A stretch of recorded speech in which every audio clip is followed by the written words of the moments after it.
नमस्कार दोस्तों, कैसे हैं आप सब लोग। चलिए आज एक नए टॉपिक के साथ शुरुआत करते हैं। एग्ज़ाम पास में ही है और आप यही मान के चलिए कि एग्ज़ाम मेरा कल ही है और इसी तरह से तैयारी कीजिए। चलिए देखते हैं। आज हम शुरू कर रहे हैं कारक। कारक यानी कैज। क्या कारक होता है? शाब्दिक अर्थ है इसका कार प्लस क, यानी कार यानी कार्य करने वाला। क्या मतलब होता है? कार्य करने वाला। और क पूरे का पूरा अर्थ है कार्य करने वाला, लेकिन कार का मतलब कार्य और क जो इसमें प्रत्यय लगा हुआ उसका मतलब करने वाला। ठीक है ना। और कैसे कोई कार्य कैसे करता है? देखो इसका अर्थ है कारक। ये क आ गया तो इसका मतलब जुड़ाव के अर्थ में है। ये कार्य होगा तो किसी चीज़ से जुड़ाव के अर्थ में ही होगा। ठीक है। और यहाँ पर ये जो मैंने यहाँ लिखा है कर्ता कर्म क्रिया को जोड़ने वाले शब्द या चिन्ह, योजक चिन्ह, समुच्चय बोधक शब्द, ये होते हैं कारक। ठीक है। देखिए वापस से देखिए इस परिभाषा को, बहुत इंपॉर्टेंट है ये। अब देखिए अनाड़ी परिभाषा या जो कुछ भी है एक बुक वाली परिभाषा है वो तो मैं यहाँ बाद में बताऊंगी। पहले आप इसको देखिए। कर्ता कर्म क्रिया को जोड़ने वाले, ठीक है ना, वे जो शब्द आएंगे वो क्या कहलाएंगे? कारक कहलाएंगे। ठीक है। अब ये कारक, ये जो जोड़ने वाले शब्द हैं, इनको हम चिन्ह भी बोल सकते हैं, योजक शब्द भी हैं, समुच्चय बोधक शब्द भी है, ये आएंगे। यहाँ ध्यान दीजिए, ये जो परिभाषा है ये आपको बुक में भी मिल जाएगी, कहीं भी मिल जाएगी, लेकिन मैंने एक नहीं, दो नहीं, तीन परिभाषा मैं आपको बताऊंगी। आज मैं गुरु कामता प्रसाद जी की परिभाषा भी आपको बताऊंगी और सामान्य परिभाषा भी बताऊंगी। देखिए वे शब्दांश जो वाक्य में संज्ञा या सर्वनाम का संबंध क्रिया से बताते हैं, ये बिल्कुल इजी परिभाषा है, हर एक के समझ में आ जाएगी ये। ठीक है ना। क्योंकि ऊपर वाली परिभाषा है उसमें तो आपको पता होना चाहिए कर्ता कौन सा है, कर्म कौन सा है, क्रिया कौन सी है। ठीक है। और इन सब को जोड़ने वाला जो शब्द आएगा वह कारक कहलाएंगे। लेकिन यहाँ जो परिभाषा दी है ये वाली, ये क्या है? संज्ञा या सर्वनाम का संबंध सीधा क्रिया से बताएंगे। क्लियर है? समझ में आ गई होगी ये परिभाषा। दूसरी परिभाषा देखिए, वे शब्दांश जिसके माध्यम से वाक्य में, अब मैं ये जो ऊपर यहाँ परिभाषा दी है ना, इसको बता रही हूँ अच्छे से। वे शब्दांश जिनके माध्यम से वाक्य में कर्ता कर्म क्रिया एक दूसरे से जुड़े रहते हैं, है ना, एक दूसरे से जुड़े रहते हैं। देखिए कई कारक आ जाएंगे यहाँ पे, एक वाक्य में कई कारक आ जाएंगे, लेकिन उन सब का जुड़ाव किससे रहेगा? जैसे एक कारक ये है, एक ये है, मान लीजिए यहाँ मैं एक बात कर रही हूँ, एक कारक ये है, एक कारक ये है ना। संस्कृत में 6 होते हैं कारक, हिंदी में 8 होते हैं, तो कितने भी कारक हो, लेकिन इन सब का जुड़ाव किससे आएगा? क्रिया से आएगा। क्लियर? अब देखिए उपनाम क्या है इसके? कई बार पूछा जाता है, बहुत बार पूछा जाता है कि उपनाम क्या है। भाई अगर पूछ ले कि कारक के और उपनाम क्या है, तो परसर्ग चिन्ह, विभक्ति चिन्ह, कारक चिन्ह और अवयव और समुच्चय बोधक, इन सब में से कोई भी एक शब्द आपको देके पूछ लिया जाएगा और एक दूसरा शब्द दे दिया जाएगा, तो वह आपको भ्रमित करने के लिए, आपको इन सब के बारे में पता होगा तो अच्छे से आंसर टिक कर पाएंगे, और जब नहीं पता होगा तो क्या करेंगे? अब देखिए ऑप्शन में दे दिया, ऑप्शन नंबर 1 परसर्ग चिन्ह, विभक्ति चिन्ह, कारक चिन्ह और फिर नीचे दे दिए विराम चिन्ह, है ना। और फिर पूछ लिया जाएगा इनमें से कारक का उपनाम नहीं है, तो फिर अटक जाएंगे ना। इसलिए ये सारे के सारे आपको याद रखने हैं। क्लियर? अब देखिए बिल्कुल मैं आपको अपनी ही लैंग्वेज में बता रही हूँ और आपको दूसरी बार कारक पढ़ने की ज़रूरत नहीं रहेगी। देखो कारक के प्रकार, ठीक है, यहाँ देखना आप, संस्कृत में 6, हिंदी में 8 होते हैं। क्लियर? अच्छा अब यहाँ से देखिए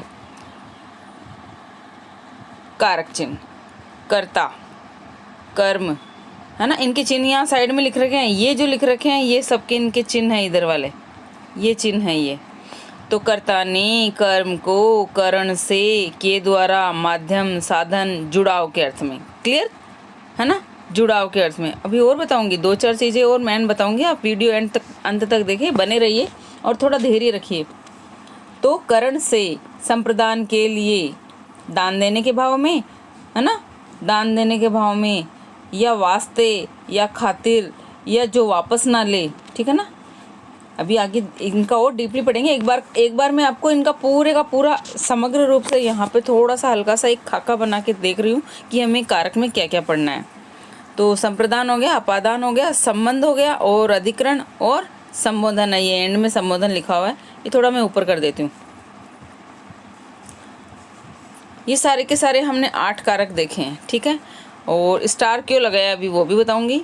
वापस से देख लीजिए। कर्ता ने कर्म को करण से, संप्रदान के लिए, अपादान से, संबंध काके की, अधिकरण में पर, संबोधन है। ये तो पढ़ने हैं हमें सारे, ये मैंने चिन्ह बताए हैं। अब इनके आगे और क्या क्या है, कैसे पहचानने हैं, कैसे आपका सवाल सही होना है, वो सारी चीज़ें बताएंगे। अब आपको पता है, देखो आपको याद नहीं होगा किसी को भी, ये 8 के 8 है, ये सीरियल में होने चाहिए क्रम में, ठीक है। तो अब देखो कैसे, ये जो लाइन लिख रखी है मैंने ऊपर, 1 मिनट थोड़ा सा देख लीजिए यहाँ पे, ये जो लाइन लिख रखी है ना मैंने, ये देखिए आप, कारक कैसे पढ़ने हैं आपको, ऐसे ऐसे। कारक कैसे पढ़ने हैं, ऐसे ऐसे। ये के और 3, देखिए कई बार ये मैंने देखो के 3 मात्रा लगाई, ऊपर देखना आप यहाँ पे 1 2 3, ये 3 मात्रा लगाई है। तो 3 का मतलब है 3 बार क्या आएगा, कर्ता, कर्म और करण, तीनों कंटिन्यू आ गए। तो के 3 हो गया, कर्ता, कर्म, क्रिया, ये 1 कर, ये के 2 के 3 के, ये 3 हो गए। और फिर एस का मतलब है यहाँ पे संप्रदान, ठीक है। और ऐसे ऐसे का मतलब, ये देखिए ऐसे ऐसे, एस ये लिख रखा है मैंने, ए लिख रखा है, एस लिख रखा है, फिर ए लिख रखा है, फिर एस लिख रखा है। ए का मतलब अपादान, से का मतलब संबंध, ए का मतलब अधिकरण और से का मतलब संबोधन। तो समझ में आ गया, ठीक है। एक तो एस यहाँ संबंध है और एक एस यहाँ संबोधन है, ठीक है ना। और ये संबोधन बाद में प्रचलित हुआ है, पहले नहीं था। और ये संबंध भी बाद में, क्योंकि देखो हिंदी में तो हम 8 पढ़ रहे हैं, इसलिए संबंध और संबोधन को ले लिया है। लेकिन संस्कृत में मूल रूप से 6 कारक थे, 6 कारक थे। इसमें संबंध और संबोधन नहीं है संस्कृत में।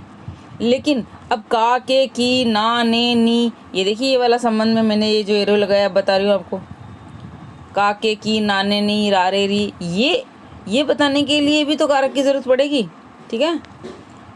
और संबोधन में हम किसी को बोलते हैं उससे पहले संबोधन करते हैं, हे राम, हे भगवान, अरे इधर आना।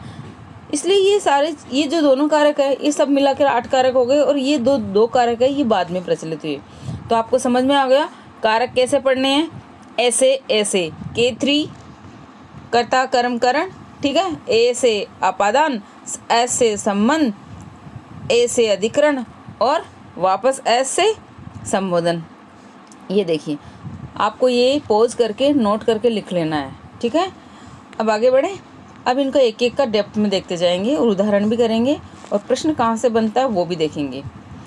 चलें। हाँ, मेन यहाँ से आता है, जैसे करण कारक से पूछा जाता है। अभी मैं बता देती हूँ आपको, करण से पूछा जाता है, ठीक है। उसके बाद में संबंध से भी पूछा जाएगा। हाँ, ज़्यादा मैंने एक्स्ट्रा फैक्ट्स थोड़े से डाले हैं जो इम्पोर्टेंट है भाई, आप देखते जाइए। देखिए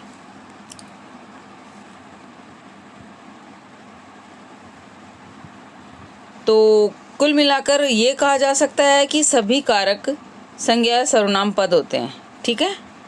यानी कार्य को करने वाला अर्थात कर्ता कौन होता है, सब्जेक्ट। परंतु कर्ता कह देने से कारक की परिभाषा पूरी नहीं होती। क्यों? क्योंकि कर्ता कारक का एक प्रकार है विभक्ति ने। ये बात आपको समझ में नहीं आएगी, लेकिन आप इसको 2 बार पढ़ेंगे तो अच्छे से आ जाएगी। मतलब अगर मैं कहूँ कारक संज्ञा या सर्वनाम पद होते हैं, ठीक है ना। मिलान वाले में या कथन कारण वाले में पूछा जाता है कि सभी कारक संज्ञा या सर्वनाम पद होते हैं। हाँ, बिल्कुल होते हैं, है ना। कार्य को करने वाला कर्ता होता है, बिल्कुल होता है। तो क्या मैं ये कह सकती हूँ यहाँ पे कि कर्ता कह देने से कारक की परिभाषा पूरी नहीं होगी। यानी कारक मतलब कार्य करने वाला, तो कौन हो गया, कर्ता हो गया। तो अगर उसको कर्ता कह दो तो उसकी परिभाषा पूरी हो जाएगी क्या? नहीं होगी ना। उसको पढ़ने के लिए तो हमें उसके परसक चिन्ह लगा के अलग अलग तरीके से पढ़ना पड़ेगा, अलग अलग तरीके से उसे पढ़ना पड़ेगा। परंतु कर्ता कहने से कारक की परिभाषा पूरी नहीं होगी, क्योंकि ये कारक का एक प्रकार है। क्या है? एक प्रकार है, और जिसकी विभक्ति ने है। जिसकी विभक्ति क्या है? ने है। क्लियर? क्योंकि कारक तो सारे रहेंगे, कारक तो पूरे वाक्य में। अब आपको देखना प्रश्न, टॉपिक बिल्कुल इजी है, लेकिन प्रश्न भ्रमित करने के लिए कैसे भी दिया जा सकता है। अब कुछ महत्वपूर्ण तथ्य मैंने यहाँ दिए, देख लिए। महत्वपूर्ण तथ्य पे ध्यान दीजिए थोड़ा सा। ये मैं थोड़ा सा इसको और जूम कर देती हूँ, ठीक है। देखिए, कर्ता, ठीक है। कर्ता का कारक चिन्ह क्या है? ने। अब ने का प्रयोग हम कब करेंगे? हमेशा भूतकाल में करेंगे। पहली बार कब करेंगे? हमेशा हम भूतकाल में करेंगे। ये आपको ध्यान रखना है, ठीक है। जैसे राम ने खाना खाया, ठीक है। अब भूतकाल में ये नहीं पूछेगा आपको। देखो, मैं आपको काल पढ़ाऊंगी वहाँ, और इसका पूरा समग्र रूप से आपके पास में इसकी व्याख्या आ जाएगी। लेकिन मैं यहाँ ये कहने की कोशिश कर रही हूँ कि कर्ता की जो विभक्ति चिन्ह वो ने है, और इसका प्रयोग हमेशा किस में होगा? भूतकाल में होगा। क्लियर बात? दूसरी बात देखिए, कर्म। कर्म अब को है। अब ये को है ना, आप सोचते हो कि कर्म के साथ ही को आएगा। नहीं भाई, ये कर्म अभी एक दो जगह और आएगा। बिल्कुल, संबंध में भी आएगा। हाँ जी, संबंध में भी आएगा, और वहाँ आपको कैसे बच के निकलना है वो मैं बताऊँगी अभी आपको। देखो, को सजीव कर्म के साथ को विभक्ति लगती है। पहली बात ये ध्यान रखनी है आपको, अंडरलाइन कर लिए। ये सजीव विभक्ति के साथ हमेशा क्या लगेगी? को विभक्ति लगेगी, है ना। कामता प्रसाद जी की परिभाषा बताऊंगी अभी मैं आपको, थोड़ा ये तो समझ ले आप। अरे भाई, उनकी लैंग्वेज बहुत टिपिकल है, स्टार्टिंग से जो बच्चे पढ़ रहे हैं नहीं समझ में आएगी। हाँ जी, देखिए, की ओर, दोनों ओर, चारों ओर, तीनों ओर, तो ये सब क्या है? ये कर्म के हैं ये, ठीक है ना। घर के चारों ओर, ठीक है। अब उदाहरण में मिलेंगे आपको ज़रूर, अभी बिल्कुल मिल जाएंगे। मैं क्वेश्चन आंसर करवाऊंगी इसके, फिर भी देखेंगे हम। तो मैंने यहाँ क्या कहा? अच्छा, एक चीज़ और देखिए, मैं यहाँ लिख देती हूँ आपके लिए। देखिए, कर्म से आपको प्रश्न करना है, ठीक है। कर्म से प्रश्न करना है। वाक्य में 2 या 3 कारक होंगे, और आपको कर्म पता करने के लिए कर्म से प्रश्न करना है। अगर आपको सजीव कर्म चाहिए, ठीक है, तो आप क्या कहेंगे? क्या लगा के? नहीं सर, किसको लगा के प्रश्न करेंगे? किसको, ठीक है। ध्यान रखिए, कर्म सजीव कर्म के साथ को विभक्ति का प्रयोग होगा, लेकिन किसको प्रश्न? जैसे राम ने मीरा को पुस्तक दी, ठीक है, अभी बताऊंगी मैं। लेकिन एक ये देख लीजिए, और निर्जीव अगर कर्म पता लगाना हो, निर्जीव, तब आप क्या लगाकर प्रश्न करेंगे? है ना, क्या लगाकर प्रश्न करेंगे? ठीक है, कर्म से प्रश्न करना है। कैसे करेंगे प्रश्न? भाई, प्रश्न कैसे करेंगे? प्रश्न करने का एक तरीका है, पूरा वाक्य दिया हुआ रहेगा, और आप उसमें ये देखना कि निर्जीव कर्म कौन सा है, ठीक है ना। जैसे कोई पुस्तक है तो निर्जीव कर्म रहेगा, ठीक है। कोई मनुष्य आ जाएगा तो वो सजीव कर्म रहेगा। क्लियर है? अब देखिए तीसरी बात, करण है यहाँ से और के द्वारा। क्लियर? यहाँ भी वही बात लागू होती है, से तो निर्जीव के साथ लगेगा और के द्वारा सजीव के साथ लगेगा। क्लियर है ना? यहाँ पर देखो आप, से या के द्वारा, ये विवशता के अर्थ में, व्याकुलता के बिना, विकलांगता, अंग विकार, है ना, इनके साथ में आएगा इनका प्रयोग। ये मैं तीनों चीज़ें बता रही हूँ ना आपको, ये यहीं से प्रश्न बनता है, उलझाने वाला काम यहीं से होता है, बाकी तो आप निकाल लोगे। देखिए, अगर अंडरलाइन करा हुआ रहेगा किसी वाक्य में ऐसे, तो कोई दिक्कत ही नहीं आएगी। समझ रहे मेरी बात? अगर वाक्य में रेखांकित किया हुआ रहेगा कि इसका कारण बताओ, कारक बताओ, तब तो आपको कोई दिक्कत नहीं आएगी। लेकिन अगर पूछ ले बिना रेखांकित किए हुए, तब आप उलझ सकते हो, और वही उलझन मैं आपकी दूर करना चाह रही हूँ। तो यहाँ पर ये आपने नोट कर ली होगी। मैं आगे बढ़ती हूँ। अब देखिए, जो करण कारक है ना, उसको पहचानने के 3-4 होंगे। देखिए, साधन है ना, देखिए मम्मी बेलन से रोटी बना रही है, ठीक है ना। अब वो जो बेलन है ना, यहाँ देखिए माँ बेलन से रोटी बना रही है, या ऐसे भी तो लिख दो, जब आप पढ़ाई नहीं करोगे तो आपकी माँ बेलन से पिटाई करेगी आपकी, है ना, बेलन से पिटाई करेगी। अब देखो ये माँ, अगर मैं इसको चेंज करूँ, अगर मैं इसको भूतकाल में बनाऊँ कर्ता कारक चिन्ह लगा के, तो क्या होगा, ध्यान देना, माँ ने बेलन से रोटी बनाई, हो गया भूतकाल में। आगे समझ में, देखो साथ के साथ पीछे का रिवाइज करते जाना है और पीछे से भी प्रश्न बनते जाएंगे और आपके क्लियर होते जाएगा। माँ ने बेलन से रोटी बनाई, तो माँ यहाँ पे लगा दिया मैंने ने, बेलन से रोटी बनाई। अब ये इसको भूतकाल में कर दो, ये तो अभी वर्तमान काल में है, अब बनाई लिख दूंगी तो आ जाएगा भूतकाल में बनाई। और मैंने क्या प्रश्न किया आपसे, करण है, तो देखो ये बेलन है ना, बेलन से, तो इस से के या के द्वारा लिख दो, है ना, के द्वारा, तो बेलन के माध्यम से रोटी बना रही है माँ। दोनों आ गए, एक तो साधन हो गया कि जिसकी सहायता से कार्य करता है। हमारा जो करता है, जिस माध्यम के, जिस साधन के, है ना, जिस वस्तु के माध्यम से कार्य करता है, तो वो हो जाएगा साधन।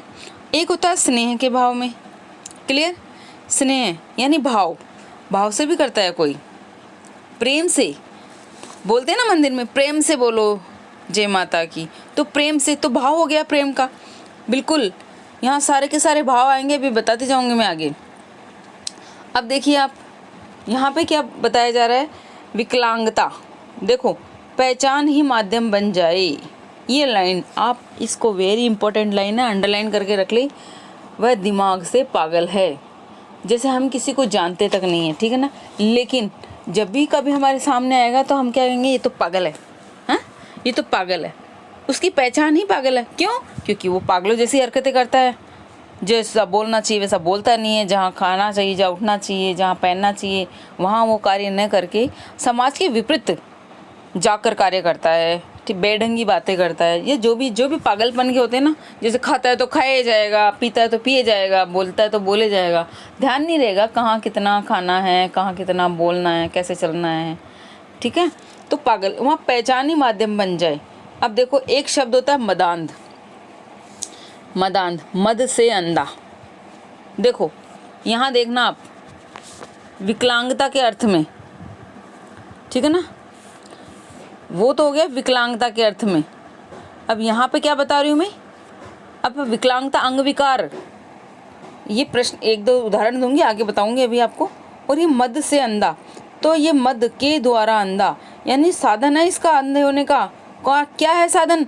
शराब, वो शराब से अंधा है ना। एक होता है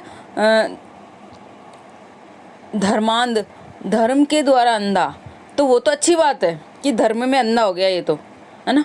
और एक होता है मदांध, शराब से अंधा, ठीक है।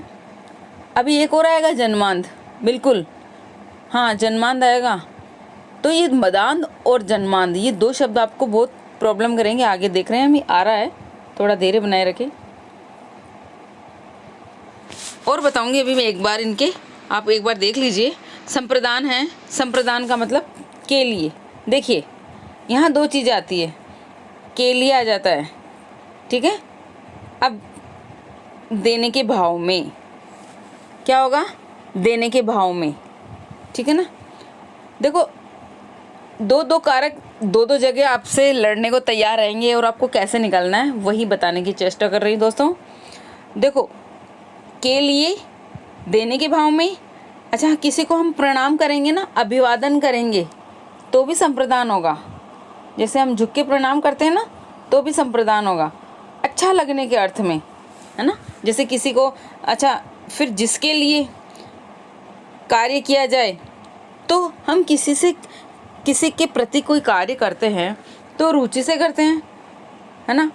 जैसे मान लीजिए मेरा पढ़ाने का, मुझे पसंद है आपको पढ़ाना, तो मैं आपको पढ़ा रही हूँ आपके लिए पढ़ा रही हूँ, आप अच्छे कर जाए, आप सिलेक्शन हो जाए आपका, उसके लिए पढ़ा रही हूँ मैं आपको, ठीक है, रुचि से पढ़ा रही हूँ। अच्छा, कई बार क्या होता है, ये ईर्ष्या से भी होता है ये कार्य, हाँ।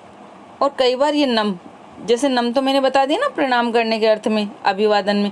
और एक होता है स्वाहा, देने का भाव होता है ना, वहाँ आहुति देते हैं ना आप, बोलते हैं ना मंदिरों में, देखता हो या आपके घर में भी पूजा पाठ होता होगा तब स्वाहा बोलते हैं, नमः बोलते हैं, ठीक है। ईर्ष्या, देखो ये दो शब्द आपके काम के हैं, एक तो है ये प्रणाम करने के, एक तो देने के भाव में, ठीक है, और एक ईर्ष्या। देखो हम एक ही घर में रहते हैं ना, ज़रूरी थोड़ी है कि हम सबको पसंद करें या सभी हमें पसंद करें, है ना। कोई ना कोई बात ऐसी होगी सामने वाले में जिसे हम उसको ना पसंद करेंगे, और हम एक ही घर में रह रहे हैं और एक ही घर में रहते हुए ईर्ष्या कर सकते हैं उससे। ईर्ष्या हो जाती है पास में रहकर, ध्यान से समझना मेरी बात, ईर्ष्या पास में रहकर हो सकती है। ईर्ष्या के लिए हमें उससे दूर जाने की ज़रूरत नहीं है, हाँ, घृणा से दूर जाता है इंसान, वो अपादान में होगा, अभी आगे आएगा। देखो यहाँ मैं बताऊँ, ईर्ष्या भाववाचक संज्ञा है ना, ईर्ष्या क्या है, भाववाचक संज्ञा है, जो साथ रहने वालों के साथ भी हो सकती है, पास रख के भी हो सकती है, लेकिन आप उससे दूर नहीं जा सकते, दूर तो अपादान में जाएंगे। तो यहाँ जितने भी काम होंगे ना वो पास रख कर होंगे, क्लियर है ना। एक तो करण में पढ़ते हैं हम, जुड़ाव के अर्थ में पढ़ते हैं ना, करण में, बिल्कुल करण में हम कोई काम जुड़कर ही होता है। और एक यहाँ पढ़ रहे हैं हम, अब यहाँ देखिए जैसे के लिए आ जाता है, अब आपको कैसे करना है, एक तो शब्द है को और एक शब्द है के लिए, थोड़ा सा ध्यान से देखना, उलझाएगा आपको यहाँ पे एग्जामिनर। देखिए आपने अपने कपड़े धोबी को दे दिए, ठीक है, हाँ, धोबी को दे दिए कपड़े, धोबी को कपड़े दिए, चलो मैं लिख देती हूँ उसने दिए, ठीक है ना। अब उसने धोबी को कपड़े दिए तो धुलने के लिए दिए हैं, तो क्या वो वापस नहीं लेगा क्या? आप तो कह दोगे मैडम अभी तो बताया आपने कि के लिए के दे रहे हो आप, तो मैं यहाँ ये कह रही हूँ ये कपड़े हमेशा के लिए देने के लिए नहीं है साहब, परमानेंट के लिए तो भीख होती है, हैं, परमानेंट किसी को दे देते हैं ना, वो दान होता है। एक दान श्रद्धावश होता है और एक दान दयावश होता है, ठीक है ना। दया के अभाव में, दया के भाव में तो हम किस किस को दान देते हैं, जैसे कोई भिखारी बैठा हुआ है ना, कोई भूखा प्यासा है, कोई दिव्यांग है, कोई विकलांग है, उसको देते हैं हम दान।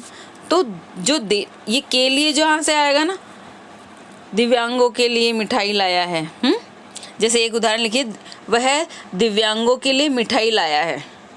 अब ये के लिए आ गया ना उसमें, देखिए मैं ऐसे लिख के बताऊँ आपको, आ जाएगा अभी 2 मिनट में समझ आएगा। जैसे उसने गरीबों को मिठाई बांटी, मिठाई बांटी, तो क्या वापस ले रहा है क्या?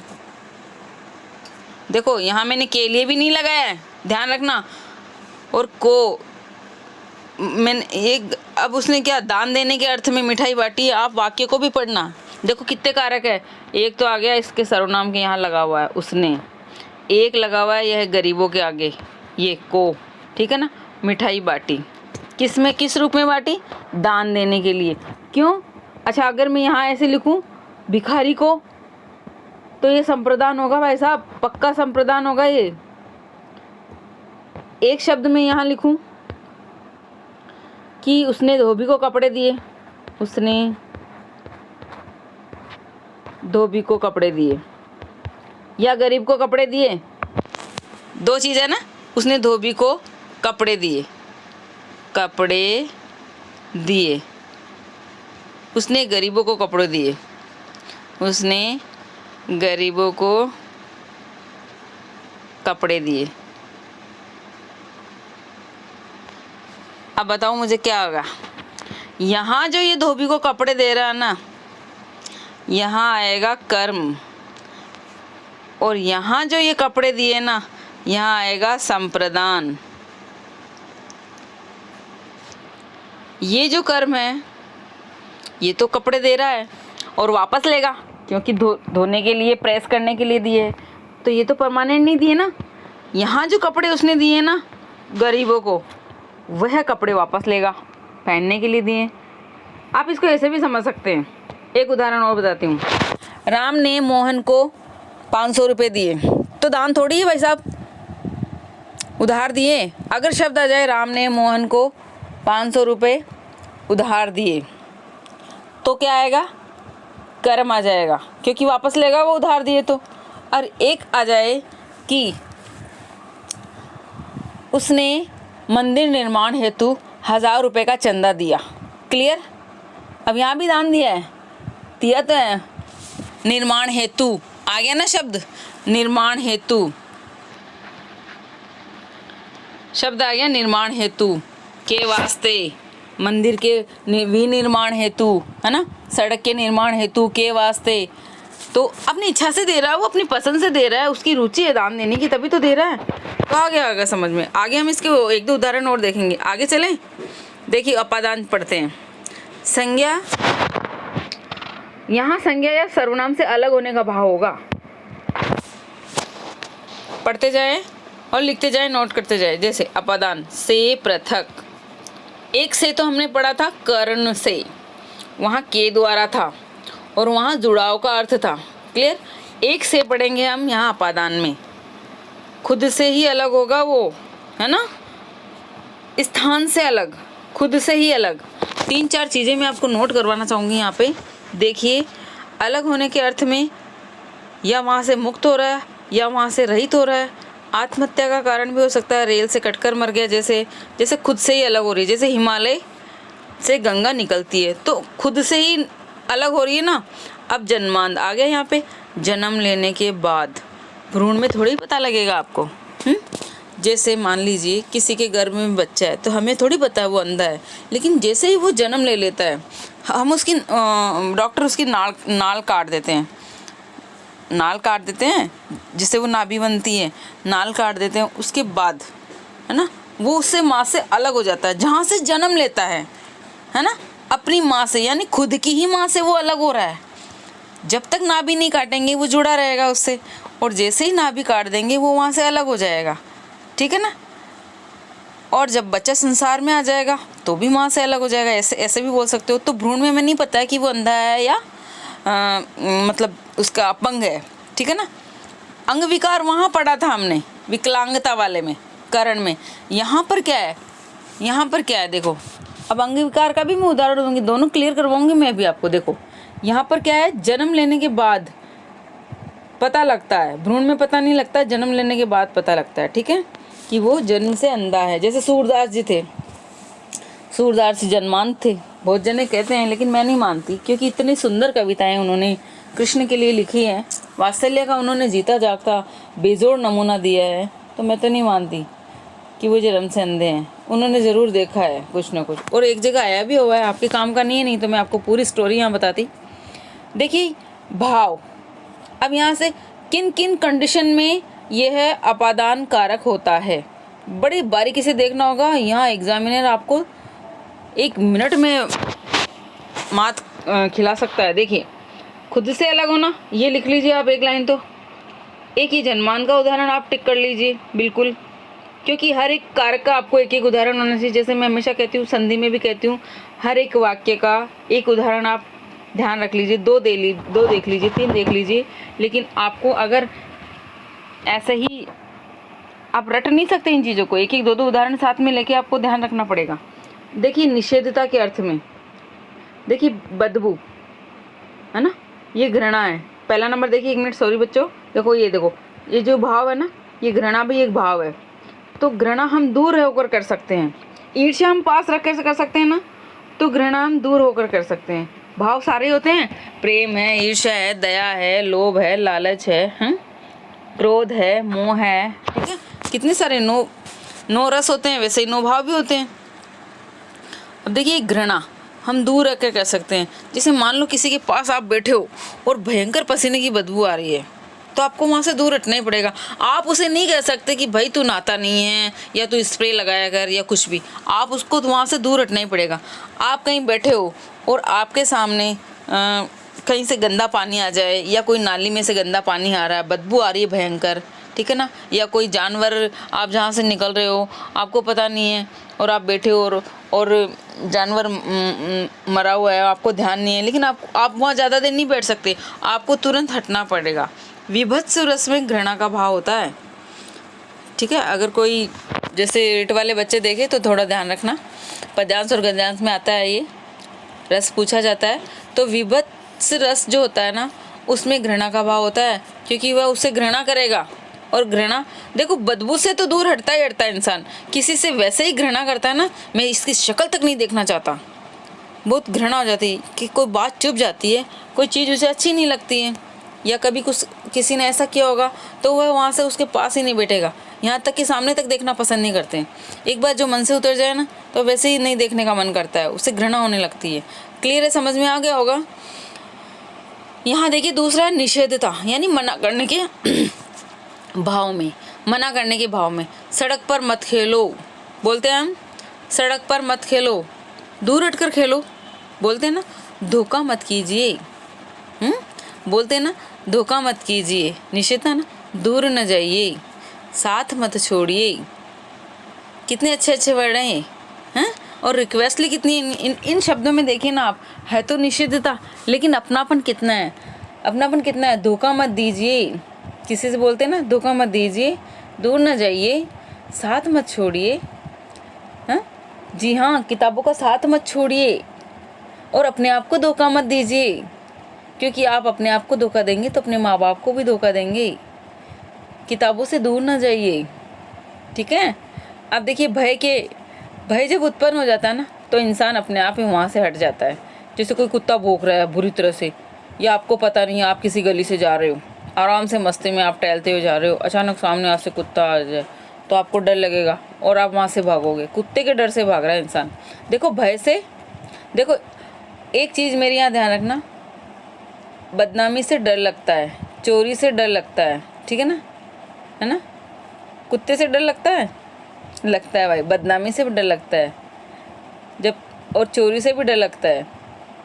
भय से इंसान भागता है और लगन से इंसान दौड़ता है। तो भागना और दौड़ना दोनों अलग अलग अर्थ हैं, वापस से सुन लीजिए। भय से इंसान भागता है, ठीक है, भय से भाग और तुरंत भाग, और भाग अपन जनरली ऐसे भी बोलते हैं ना, स्पीड पकड़ भाई, एग्जाम नज़दीक है, दौड़ लगा फटाफट।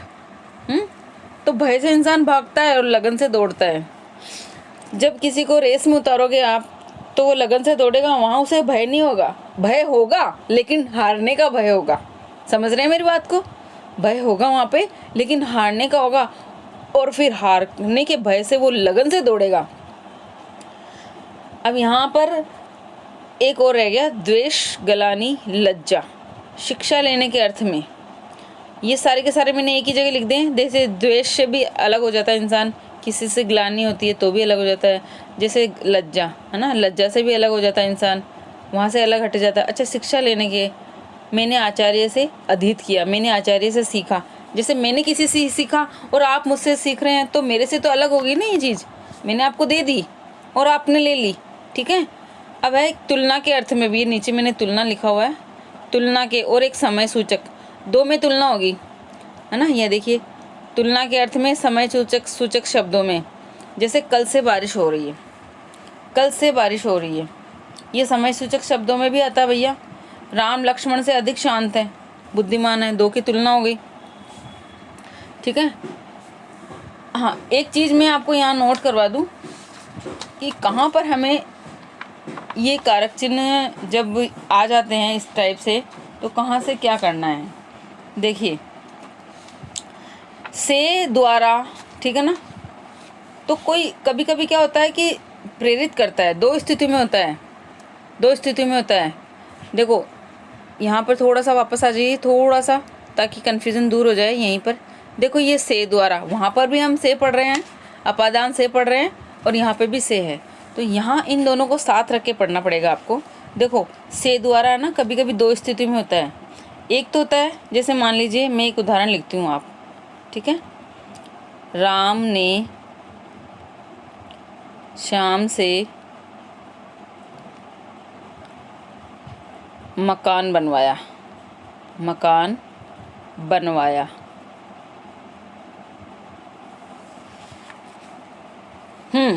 एक तो होता है, देखो कर्ता दो प्रकार के होंगे, ठीक है ना। कहीं अटका लीजिए, जो मैं नहीं नोट कर पाई हूँ ना, एक बार अटका लीजिए। कर्ता दो प्रकार के होते हैं ना, एक तो प्रेरित कर्ता और एक प्रेरक कर्ता।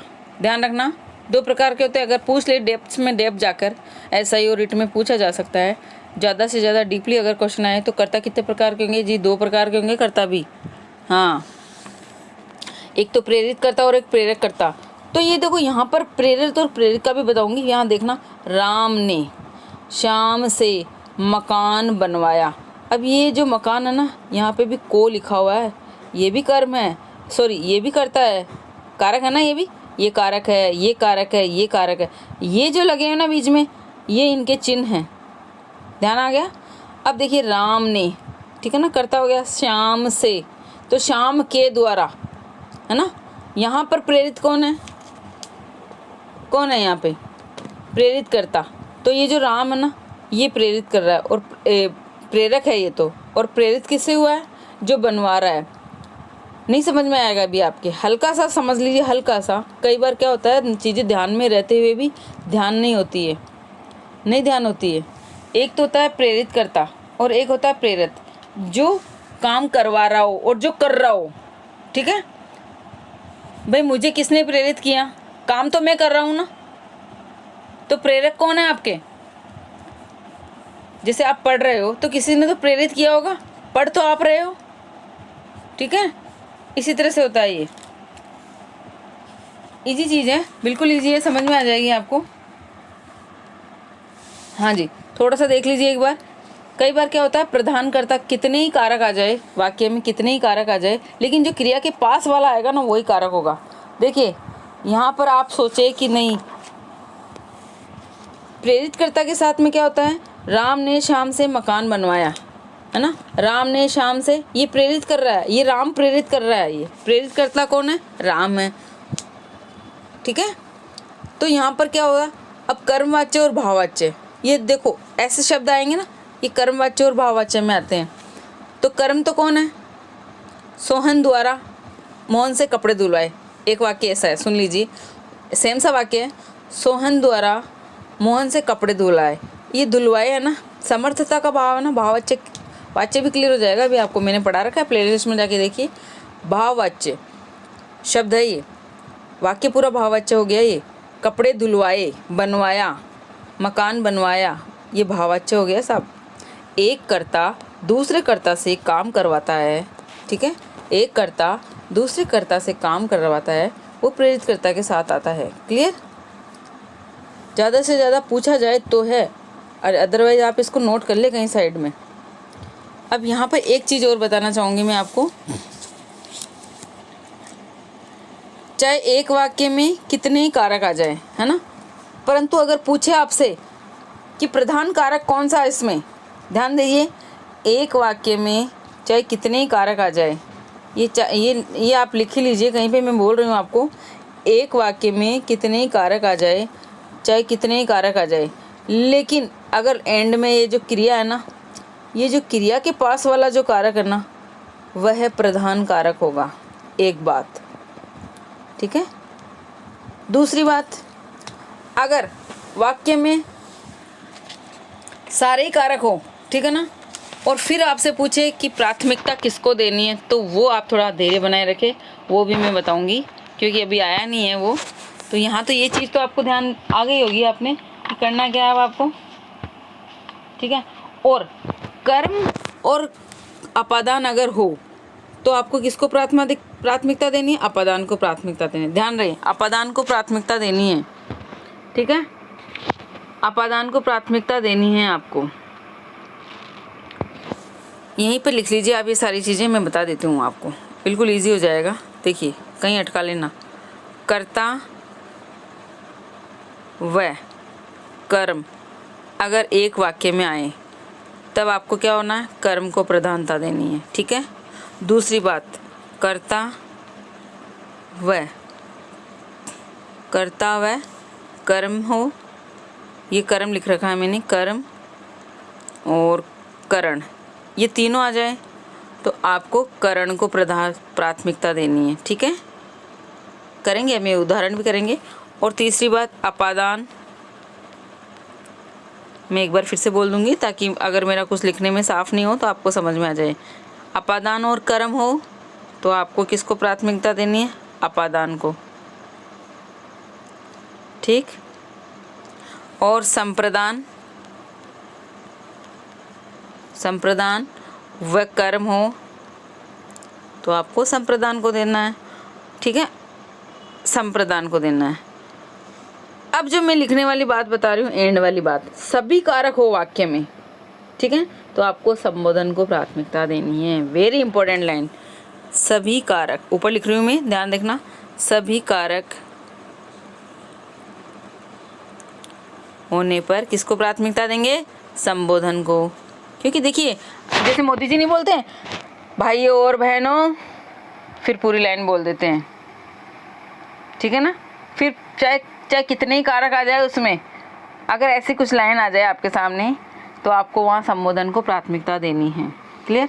अगर अंडरलाइन करा हुआ हो तो कोई दिक्कत नहीं है, वाक्य में रेखांकित करा हो, भाई कितने ही कारक दिए हो और रेखांकित कर दे तो आपको उसी को बताना है, तब तो कोई दिक्कत ही नहीं आएगी आपको। लेकिन अगर सिचुएशन ऐसी आ जाए, कैसी कि आपको कारक पहचानने 2-2 3-3 आ जाए, तो वहाँ क्या सिचुएशन बनेगी? तो देखिए, यहाँ पर वापस बोल रही हूँ मैं, अगर सभी कारक हो तो संबोधन को प्राथमिकता देनी है। ठीक है, कर्ता और कर्म होने पर, ये देखिए, कर्ता और कर्म होने पर आपको कर्म को प्राथमिकता देनी है। कर्ता, कर्म और करण हो तो आपको करण को प्राथमिकता देनी है। अपादान, कर्म हो तो आपको अपादान को प्राथमिकता देनी है। संप्रदान और कर्म हो तो आपको संप्रदान को प्राथमिकता देनी है। क्लियर? ये बहुत इंपॉर्टेंट लाइन है, आप कहीं से इसको उतार लीजिए, मैंने बोला है, आप वापस से स्किप करके भी इसको वापस से बैक जाके सुन लीजिए। अब हम पढ़े आगे का, ये सब समझ में आ गया होगा आपको। जो इम्पोर्टेंट चीज़ें वो मैं आपको साथ के साथ बता दे जाऊँगी। क्योंकि देखो, अभी जो मैंने बोला है ना, जैसे मान लो राहुल ने सीमा को साड़ी दी, एक बार सुनना आप, राहुल ने सीमा को साड़ी दी। अभी जो मैंने उदाहरण बताया ना, एक उदाहरण बता दूं, राहुल ने सीमा को क्या दी? साड़ी दी, कुछ भी दे सकता है, राहुल है, सीमा को साड़ी दी। अब देखिए, एक तो ये हो गया यहाँ पे कर्ता, ठीक है ना, एक यहाँ ये हो गया, है ना, कारक है ना ये, भाई ये कारक है और ये इनके चिन्ह है को, और यहाँ भी छुपा हुआ है तो ये भी को है। ठीक है, कई बार आता है वाक्य में, दिखाई नहीं देता है, वो होता है। देखिए, अब ये तो हो गया साहब राहुल ने। अच्छा, मैं इसमें से पूछ रही हूँ आपको, सजीव कर्म कौन सा है, सजीव कारक कौन सा है? सजीव, सीमा को, ये तो हो गया। ये देखो, यहाँ भी को है और यहाँ भी को है, ध्यान रखना इस चीज़ का। तो ये जो को है, ये पहला नंबर वाला, ये तो हो गया आपके अप्रधान, ध्यान रखना, यानी गौण कर्म। क्या हो गया? अप्रधान, यानी गौण। ठीक है, और ये है ना क्रिया के पास में, ये निर्जीव। तो हमेशा ध्यान रखना, एक लाइन अंडरलाइन करके लिख लो आप यहाँ पे, कि जो क्रिया के पास में होगा वो कारक हमेशा निर्जीव होगा। आई समझ में बात? और फिर मैंने क्या कहा, निर्जीव कारक से आपको प्रश्न करना है, क्या लगा के, क्या दी? साड़ी दी। क्या दी? साड़ी दी। ठीक है ना, तो आ जाएगा आपका को। तो ये जो को आया है यहाँ पे, अब देखो ऊपर मैंने क्या लिखवाया था अभी आपको, कर्ता भी है और कर्म भी है, तो आप प्राथमिकता किसको देंगे? कर्म को देंगे। और कर्म भी किसको देंगे? आप निर्जीव कर्म को प्राथमिकता देंगे। किसको देंगे? वापस से बोल रही हूँ मैं, अगर एक वाक्य में कर्ता भी है और कर्ता कारक भी है और कर्म कारक भी है, तो वहाँ प्राथमिकता आपको कर्म कारक को देनी है। और कर्म कारक को कौन सा को देनी है? निर्जीव कर्म कारक को देनी है। क्यों? क्योंकि जो निर्जीव कर्म कारक होगा, जो मुख्य कर्म होगा और जो प्रधान होगा, वो क्रिया के सदैव पास में रहेगा, बिल्कुल सदैव पास में रहेगा। ये देखिए, साड़ी दी, कुछ भी दे दो ना आप, है ना, साड़ी दी या कोई हार दिया या कुछ भी दे दो। अच्छा, ये जो है ना, ये सजीव कर्म है। और सजीव देखिए, एक होता है प्राकृतिक, एक प्रत्यक्ष, एक व्यवहारिक, दो होते हैं साहब, कर्म भी दो होते हैं भाई। अरे बहुत डीपली पढ़ा सकती हूँ मैं आपको, कभी ऑफलाइन बेस रहेगा तब देखेंगे। अभी आपके काम का इतना ही है, आप समझ लीजिए बस। यहाँ ये पूछा जाता है कि, और एक बात और ध्यान से सुनिए यहाँ पर, कि जितने भी कारक आ जाए, अगर अंडरलाइन नहीं करा हुआ हो, ध्यान से सुनिए मेरी बात को। एक वाक्य में, अभी मैंने क्या बोला पहले तो, कि एक वाक्य में कितने भी कारक आ जाए, ठीक है ना, और आपसे पूछे कि यहाँ प्रधान कारक क्या है, तो जो प्रधान कारक होगा ना वो तो होगा, संबोधन को छोड़ के जितने भी कारक आ जाए ना, 1 मिनट ध्यान से सुनिए। जय मान ली कर्ता ने, कर्म को, करण से, सारे आ गए, और जो मुख्य कारक पूछे तो मुख्य कारक हमेशा क्रिया के पास वाला होगा, प्रधान कारक क्रिया के पास वाला होगा, तो वो क्या होगा, प्रधान होगा, निर्जीव होगा, है ना, और क्या होगा, मुख्य कारक भी होगा। ये चीज़ें एक ही हैं, ठीक है। दूसरी बात, अगर सारे कारक आए और उसमें भी संबोधन आ जाए तो संबोधन को प्राथमिकता देनी है। क्लियर है? अब तो क्लियर हो गया होगा। आगे पढ़ें, क्योंकि मुझे लग रहा है कि ये टॉपिक आपने अगर पढ़ा हो जिसके लिए तो इजी है, और जिसने नहीं पढ़ा है ना उसको तो बहुत टिपिकल लगेगा, क्योंकि देखो एग्जामिनर कैसे भी घुमा सकता है। चलो थोड़ा संबंध का पढ़ लेते हैं। 6 नंबर पर है अपने संबंध। अच्छा, संबंध, ना ने नी, काके की, रा रे री, ये सारे होते हैं समास, संबंध होते हैं। अब ये देखो कहाँ कहाँ कैसे लगेंगे, दो जगह आ रहे हैं ना, देखो ये का के की, ये ना ने नी, रा रे री, देखो ये तो लगेंगे उसका, उसकी, ये सर्वनाम के आगे लगेंगे, है ना, ये सब सर्वनाम के आगे लगेंगे सब, बिल्कुल लगता है ना। ये निज सर्वनाम, मेरी सर्वनाम की क्लास देखिए जाके, बिल्कुल पता लग जाएगा, वहाँ भी मैंने पढ़ा रखा है, बहुत अच्छे से करवा रखा है, वहाँ पे डेप्थ, बहुत डीप में जाके करवा रखा, वहाँ से आप देखेंगे ना एक भी प्रश्न आपको बाहर नहीं जाएगा। देखो ये हमारा, हमारी, हमारे, है ना, उसका, उसकी, उसके, अपना, अपनी, अपने, आगे सर्वनाम, ठीक है। अब ये किसके आगे लगेंगे, किसी संज्ञा या सर्वनाम के आगे लगेंगे, लगेंगे ही नहीं लगेंगे। अभी आप बोलते हो ना उस, तो पहले तो ऐसे लिखते थे, लेकिन अब जल्दीबाजी में है ना, ये उसने ना ऐसे लिखने लगे हैं, उसने, उसने, उसका, उसकी, है ना, हमने, हमारा, ठीक है, आपने, आपकी, तो ये जो लगेंगे ना, ये तो आप में लगेंगे।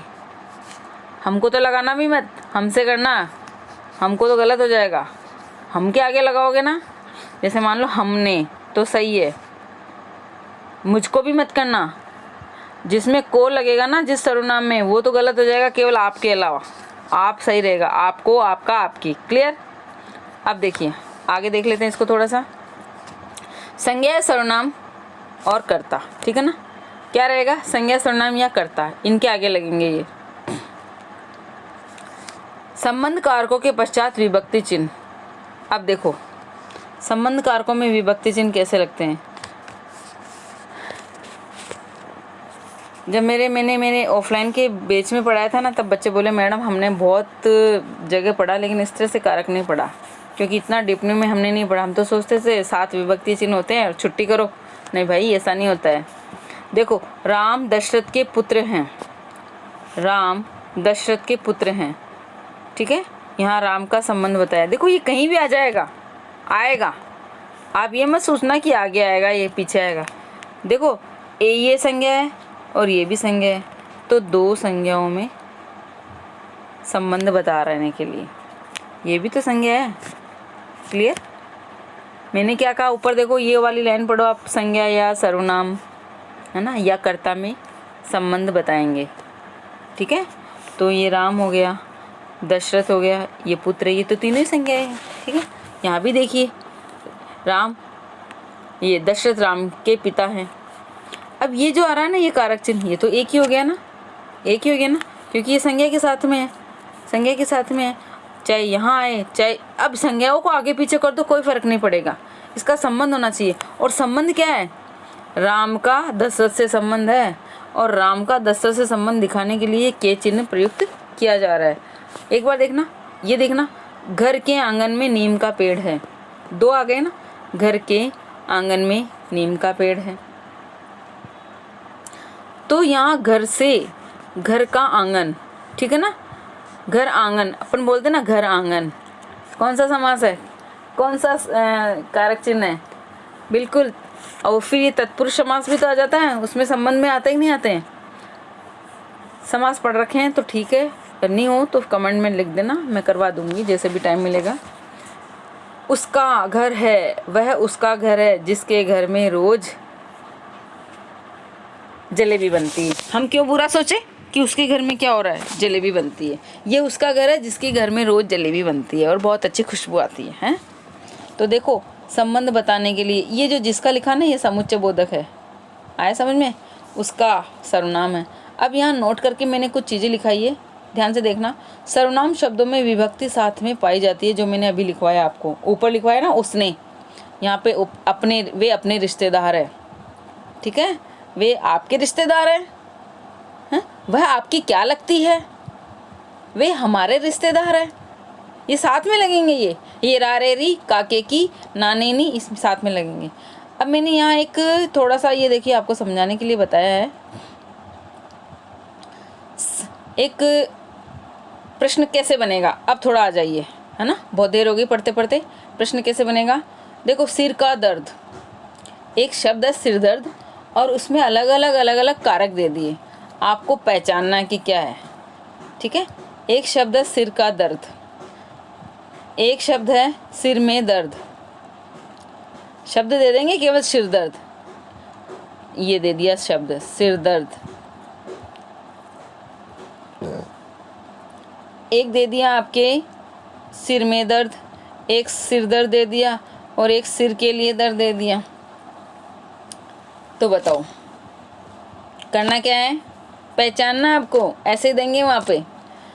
तो मैं बता देती हूँ, जैसे सिर का दर्द, अगर शब्द दे दिया आपको कि सिर दर्द में कारक चिन्ह बताइए, क्या करेंगे, समास में भी पूछा जाएगा ये, बिल्कुल बिल्कुल साफ समास में पूछा जाएगा। तो मैं बता देती हूँ, अगर बीच में का चिन्ह आ गया तो आ गया संबंध, ठीक है। देखो, अगर मैं ये कहूँ कोई आ जाता है ना, और हमें पसंद नहीं है, तो हम क्या कहेंगे, अरे बाप रे सिर दर्द आ गया, हैं? हम बोलते हैं सिर दर्द हो गया, सिर में दर्द है, सिर पर दर्द है, सिर का दर्द है, क्या होगा। अगर सिर का दर्द बोलूँ तो किसी व्यक्ति विशेष के लिए आया है, ठीक है, यानी कि कोई परेशानी आई है, समझ में आया मेरी बात, कोई परेशानी आई है, तब तो वो सिर का दर्द है। अगर मैं पूछूँ सिर में दर्द है, तो वो स्थान का बोध करा रहा है, सिर में दर्द, ये तो मेरे सिर में है ना, अरे वहाँ क्या जाऊँ, वहाँ जाते ही सिर दर्द होता है, स्थान का बोध हो रहा है। और आपके भी सिर में दर्द होता है ना, तब आप क्या बोलते हो, आप ऐसे बोलते हो क्या, मेरे सिर दर्द हो रहा है।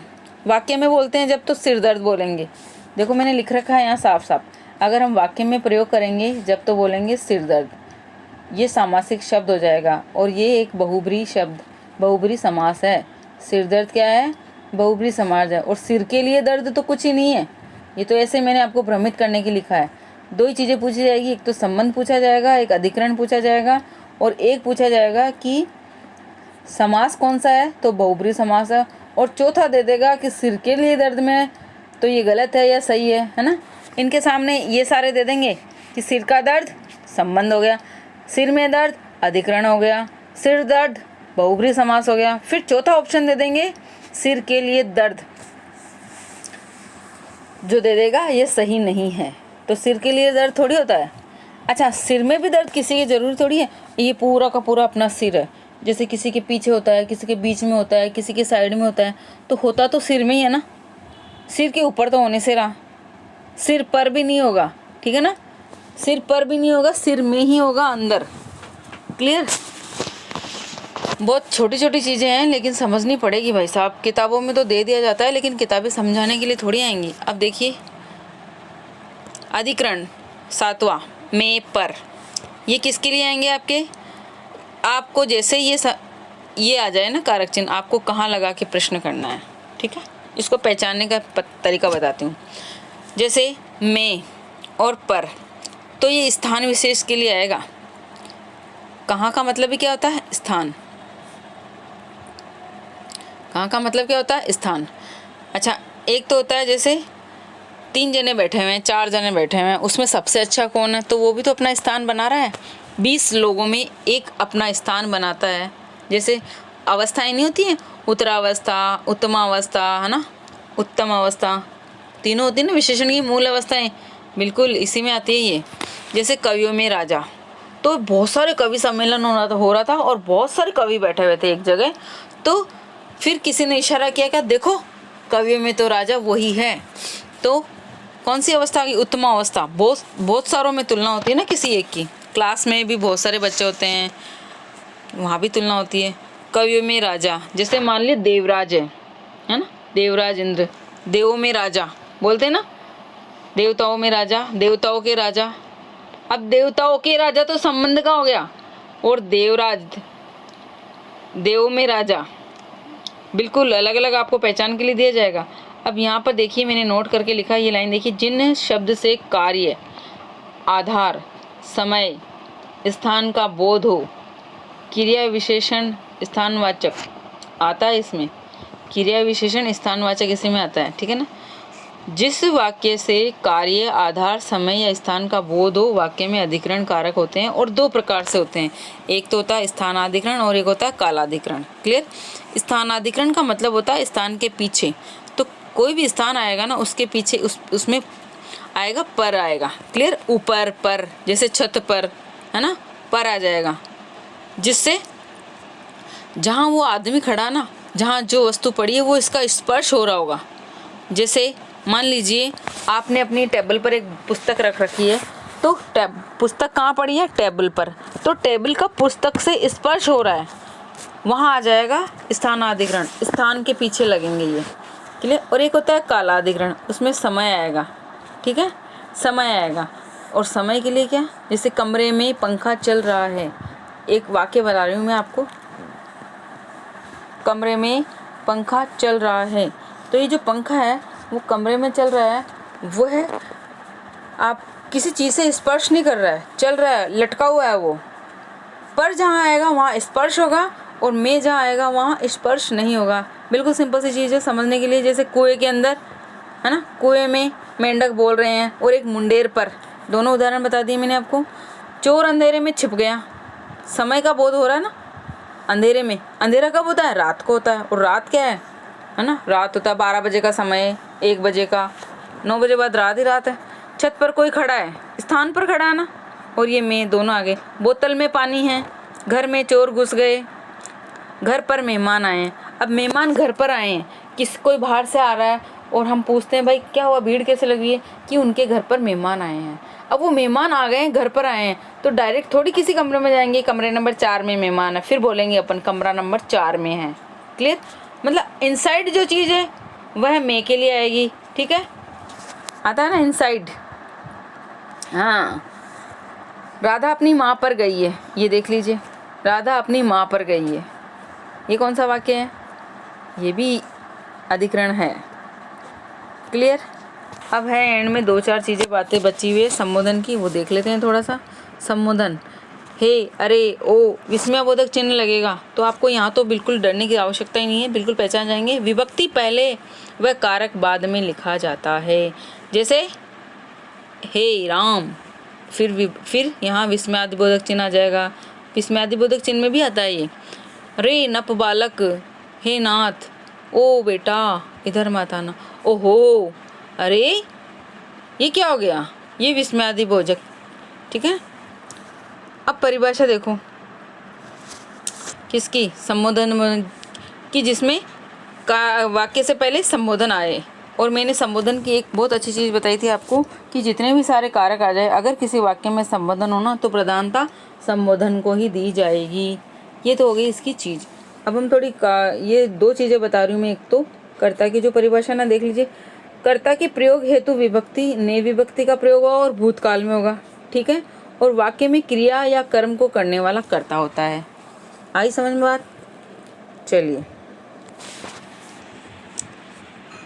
अब थोड़ा सा कामता प्रसाद की परिभाषा देख लें। बहुत अच्छी परिभाषा लिखते हैं वो।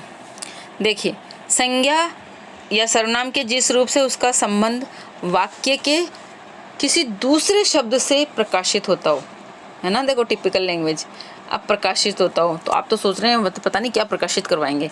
संज्ञा या सर्वनाम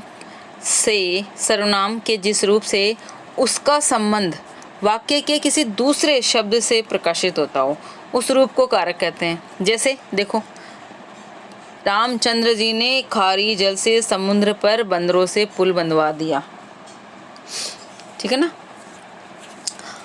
ये रामचंद्र जी संज्ञा है, ये खारी जल संज्ञा है, समुद्र संज्ञा है, बंदरों से संज्ञा है, पुल संज्ञा है, और ये एंड में क्रिया आ गई। आगे क्रिया, एंड में क्रिया आ गई। तो यहाँ कारक, यहाँ देखो अंडरलाइन कुछ भी नहीं है, तो यहाँ पर कारक कौन सा होगा? कर्म होगा भाई साहब, क्योंकि पुल को बंधवाया है ना, और पुल क्या है? निर्जीव है, मुख्य कर्म है, प्रधान कर्म है, ठीक है ना। अब देखो यहाँ कारक कौन कौन से आए हैं, देखो रामचंद्र जी ने, तो यहाँ पे तो हो गया कर्ता, आपको ऐसे पहचानना है, कर्ता कारक।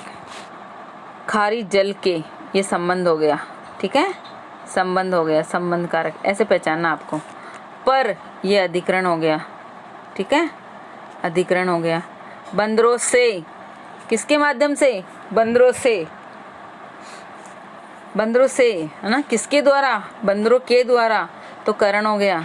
आया समझ में? ऐसे पहचानना है। पुल को, ये आ गया, को बंधवा दिया, क्लियर। इस तरह से पहचान करनी। आप और देख लीजिए, लो में लगा देती हूँ आपके लिए, ये लो, अच्छे से पढ़ लेना।